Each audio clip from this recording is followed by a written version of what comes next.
Stand لیں, اپنے ملک کے لیے سٹینڈ لیں.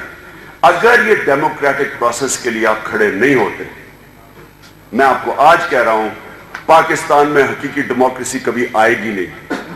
کیونکہ اگلا مجھے یہ بتائیں کیوں 1970 کے بعد سارے الیکشنز کے اندر دھاندلی ہوئی ہے, اور مجھے کون ایک آدمی بتائے جو پکڑا گیا ہے دھاندلی کرتے ہوئے. 1970 کے بعد دھاندلی کا مطلب جرم ہوا ہے, لوگوں کے مینڈیٹ کے اوپر ڈاکہ مارا گیا ہے, تھوڑا یا زیادہ لیکن مارا گیا ہے. کتنے لوگ پکڑے گئے ہیں؟ اب مجھے یہ بتائیں کہ آپ کے پاس تو اب ایڈوانس سسٹم آ گیا, نادرا کا ایڈوانس سسٹم ہے. ایک انگوٹھا لگتا ہے, اس کی شکل آ جاتی ہے سامنے کہ کس نے انگوٹھا لگایا. 50 لوگوں نے انگوٹھے لگائے ہوئے ہیں, ٹرائیبیونلز کی ججمنٹ آ گئی ہے. 50 اسے پکڑا ہے کسی نے؟ اسے پوچھا کہ تم نے جرم کیا ہے؟ اور اگر آپ نہیں پکڑیں گے تو وہ کون ہو کہ آپ جتنی مرضی الیکٹرل, یہ پارلیمنٹری کمیٹی بیٹھی ہے جی الیکٹرل ریفارمز کرنے کے لیے, جتنی مرضی آپ الیکٹرل ریفارمز کروا دیں, جب آپ نے پکڑنا ہی کسی کو نہیں ہے تو کون روکے گا اگلی الیکشن میں دھاندلی کرتے ہوئے کسی کو؟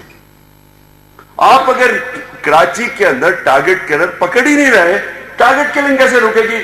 جو انہوں نے لاز بنائے اب اینٹی ٹیررزم کے, تو میں ہوں اشتہاری اینٹی ٹیررزم لا کا, میرے اوپر اپلائی کر دیے. شاہ محمود کو پختونخوا کے چیف منسٹر کے اوپر ڈال دیا اینٹی ٹیررزم لا. ابھی پھر فیصلہ آباد میں مارا ہمارا آدمی, سب نے دیکھا آدمی نے گولی ماری کھڑے ہو کے ان کے لوگوں کے ساتھ, گنڈوں کے ساتھ, سب نے دیکھا کراؤڈ میں گولی ماری ہے, اور ہمارے اوپر ہی اینٹی ٹیررزم لا کے اوپر کیسز ہو گئے. یہ کون سا قانون ہے؟ میں آپ سے 2-3 آج باتیں آپ کو چاہتا ہوں کہ آپ سٹینڈ لیں اس کے اوپر. نمبر 1, اس کے اوپر سٹینڈ لیں, اس کے اوپر سٹینڈ لیں کہ اگر ساری پارٹیز کہہ رہی ہے جرم ہوا ہے. افتخار حسین ANP والے نے پرسوں سٹیٹمنٹ دی ہے, پریس کانفرنس کی ہے کوئٹہ میں, یہ ذرا سنیں. افتخار حسین کہتے ہیں عمران خان کو مینڈیٹ ایکسپٹ کر لینا چاہیے. پھر ساتھ کہتے ہیں کہ پختونخوا میں بھی دھاندلی ہوئی ہے لیکن ہم نے مینڈیٹ ایکسپٹ کر لیا. میں افتخار صاحب سے پھر سوال پوچھتا ہوں کہ اگر دھاندلی ہوئی ہے تو مینڈیٹ کیسے مل گیا؟ مینڈیٹ تو تب ملتا ہے جب میں الیکشن جیتتا ہوں, جب میں دھاندلی کر کے جیتا ہوں تو میرا تو مینڈیٹ ہی نہیں ہے. آپ نے ایکسپٹ کیسے کر لیا؟ اور میں نے افتخار صاحب کو اور ANP کو کہا ہے کہ جناب آپ کو میرا مینڈیٹ نہیں ایکسپٹ کرنا چاہیے اگر میں نے دھاندلی کی ہے, اور میں نے اس کو آفر کیا ہے. کوئی حلقہ کھولنا چاہتے ہیں, میں آج آپ کے ساتھ بیٹھ کے ہم حلقہ کھولیں گے.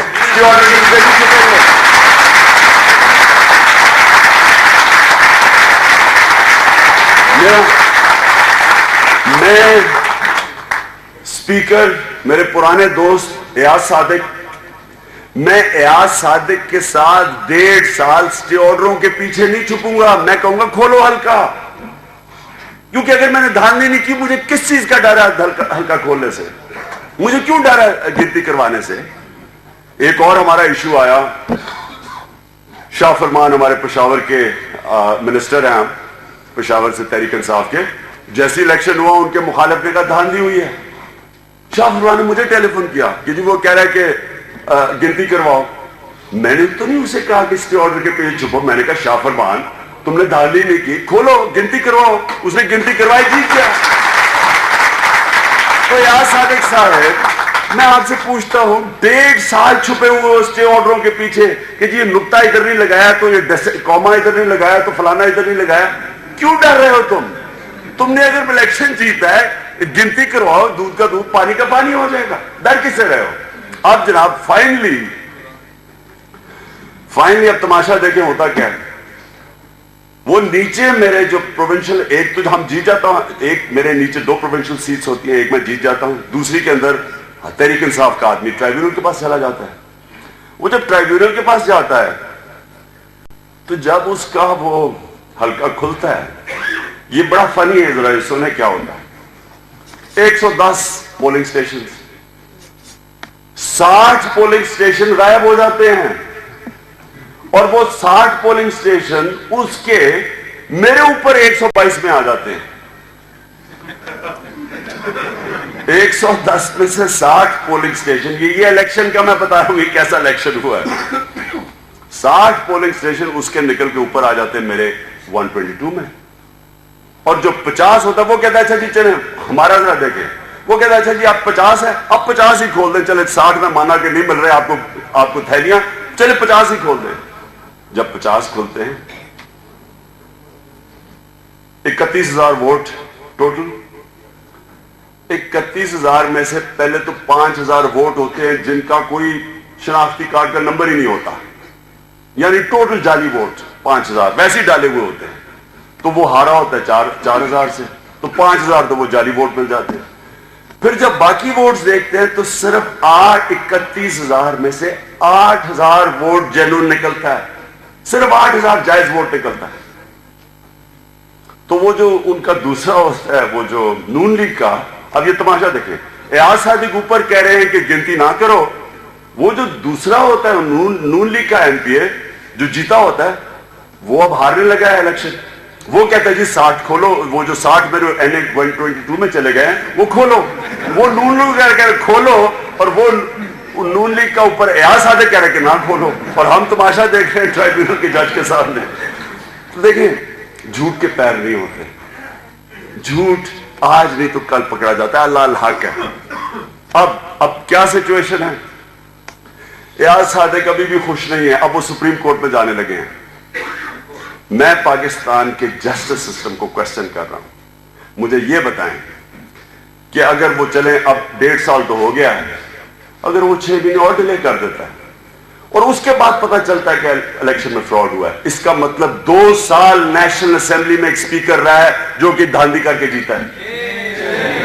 आप खुद सोचे हैं कि इसके कॉन्सिक्वेंस, और उससे बड़ा कॉन्सिक्वेंस क्या है कि अगर यह पता चले कि सारा इलेक्शन में फ्रॉड हुआ, इसका मतलब एक प्राइम मिनिस्टर बैठा हुआ है, मुल्क के ऊपर कर्जे पर कर्जे चढ़ा रहा है, ये मेट्रो बना रहा है जिसकी वजह से मुझे 15 मिनट 20 मिनट देर हुई है यहां पहुंचने में, जिसमें 50 अरब रुपए की मेट्रो बन रही है, हमें कर्जे दे रहा है, LNG कॉन्ट्रैक्ट कर रहा है अरबों रुपए के, लाहौर कराची हाईवे बना रहा है जिसमें अरबों रुपया खर्च हो रहा है, जिसको अगर ये पता चला कि मैंडेट ही नहीं है, मुझे बताएं ये कितना बड़ा जुर्म होगा पाकिस्तान के लोगों के साथ। ये कैसा जस्टिस सिस्टम है जिसने इतनी देर लगाई है सिंपल चीज एक इंसाफ देने में, जो 1 महीने के अंदर किसी भी दुनिया की डेमोक्रेसी में 1 महीने में कंप्लीट होना चाहिए था। अफगानिस्तान नई डेमोक्रेसी है, हम तो पुरानी, हमें तो हिंदुस्तान से अपने आप को कंपेयर करना चाहिए, हम तो इकट्ठे आजाद हुए थे। अफगानिस्तान जो पुरानी नई डेमोक्रेसी है, उधर भी 3 महीने में उन्होंने पूरी 70 लाख वोट की ऑडिट की। जब उसने क्वेश्चन किया 70 लाख वोट की ऑडिट की, हम 4 हल्के नहीं कर सके 1.5 साल में, तो कोई ना कोई सिस्टम में खराबी है। तो मैं आप सबसे जो कहना चाहता हूं वो ये कि देखिए, ये इमरान खान का मामला नहीं है, ये इमरान खान का इशू नहीं है, ये इस मुल्क के मुस्तकबिल का इशू है। क्योंकि अगर यह हकीकी डेमोक्रेसी नहीं आती तो ये तो इस तरह की डेमोक्रेसी से तो कभी मुल्क आगे बढ़ ही नहीं सकता। ये तो डेमोक्रेसी है ही नहीं, ये कैसी डेमोक्रेसी है, खानदान बैठे हुए ऊपर। देखिए, डेमोक्रेसी तो आई थी बादशाह खत्म करने के लिए, डेमोक्रेसी बादशाह से आगे क्यों निकली? क्योंकि डेमोक्रेसी मींस मेरिटोक्रेसी। बादशाह के अंदर तो मेरा बेटा है, मेरा भाई है, मेरा रिश्तेदार है, मेरी बेटी है, मैं उनको ऊपर बैठा दूं, जाके बड़े बड़े ओहदे उनको दे दूं, मेरिट तो होती नहीं है बादशाह में, इसलिए पीछे रह गई। पाकिस्तान क्यों पीछे है? आप यकीन करें, इस मुल्क में ऐसे ऐसे अल्लाह ने काबिल लोग पैदा किए हैं, अल्लाह ने ऐसा ऐसा इस मुल्क को टैलेंट दिया है, वो ऊपर आ ही नहीं सकते इस मुल्क में, क्योंकि सारे खानदानों हैं, ऊपर भी खानदान बैठे हुए हैं। उधर ANP में वली खान का खानदान है, उधर चले जाए तो मौलाना फजल रहमान का खानदान है, उधर चले जाए, यहां आ जाए तो शरीफ खानदान है, उधर चले जाए तो वो भुट्टो से जरदारी से भुट्टो खानदान है। तो और फिर नीचे चले जाए, आप नीचे चले जाए, आप नीचे जाएंगे, हर डिस्ट्रिक्ट के अंदर खानदान बैठे हुए हैं जिनके बच्चे पे बच्चे तैयार हो रहे हैं बारियां लेने के। ये कौन सी डेमोक्रेसी है? ये कौन सी डेमोक्रेसी है? डेमोक्रेसी तो मेरिटोक्रेसी का नाम था कि बेहतर लोग, आप जैसे पढ़े लिखे लोग, प्रोफेशनल्स, डॉक्टर्स, आप ऊपर आए। इस सिस्टम में आप जो मर्जी कर लें, आप ऊपर नहीं आ सकते। आपको पता है, जहांगीर तरीन ने, मुझे लाखों रुपया लग गया यहां पहुंचने में, सिर्फ ये इंसाफ लेने के लिए। मेरे ऊपर जहांगीर तरीन 2 करोड़ रुपया खर्च किया उसने, 2-3